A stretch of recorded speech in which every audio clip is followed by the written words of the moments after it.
This is Robert with Fishing Weekend Warrior, and today I'm bringing you the RESET-909 stainless steel 30mm padlock with the standard length. The main feature about this lock is that it's marine grade weather resistant. Now, I'm not sure if that means that it's going to stand up to salt water, but we're going to find out over time.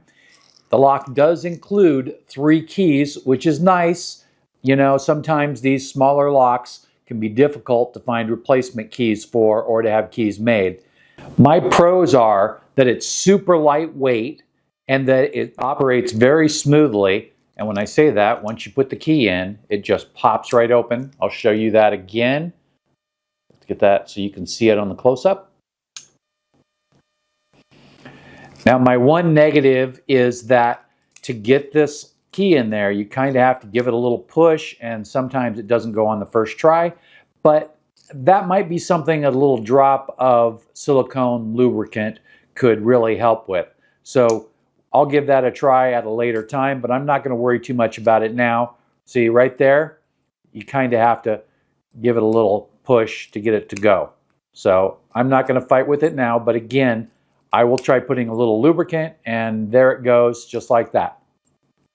So I wanted to give you a live demo out on my boat, but unfortunately, because I can't move the boat right now, it's really close to the road and I was not able to get a good break, and my cell phone camera would not stay focused on it. So I went ahead and I took some pictures. So first, you'll see that I use this to mount on my trolling motor, or basically lock the quick attach bracket. The lock that it replaced was a Master Lock outdoor 40mm lock, and it was not a marine grade lock. Great lock, worked good, and for the first year it was excellent. But after that it started to corrode and became difficult to lock and unlock. Then when I went to remove it, I had to drill it out and use a hole punch. This lock in the listing says it's 30mm, but the box says 32mm on it. So I didn't measure it ahead of time, but let's go ahead and put the tape measure on it right now. I'm going to go ahead and set this out here, and I'm going to put the tape measure at the 10 mark because it's easier to see there. And right here, you'll see the lock.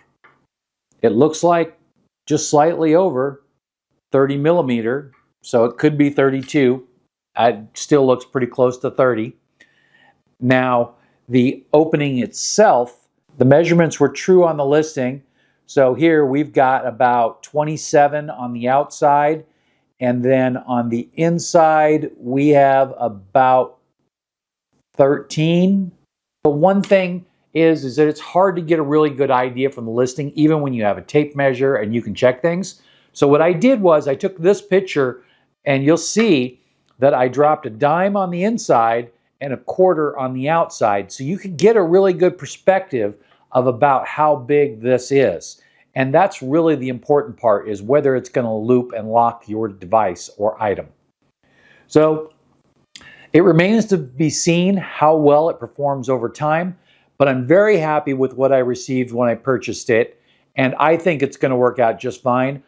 I don't think that I need a really big lock for the location I'm using this on, because really this is to keep honest people out. I was able to easily cut off the Master Lock with hardened steel with an angle grinder, so anybody would be able to do the same with pretty much any lock. You're keeping people from just walking up and grabbing your motor and taking off with it, and that's all you're really doing. So check this out and see what you think.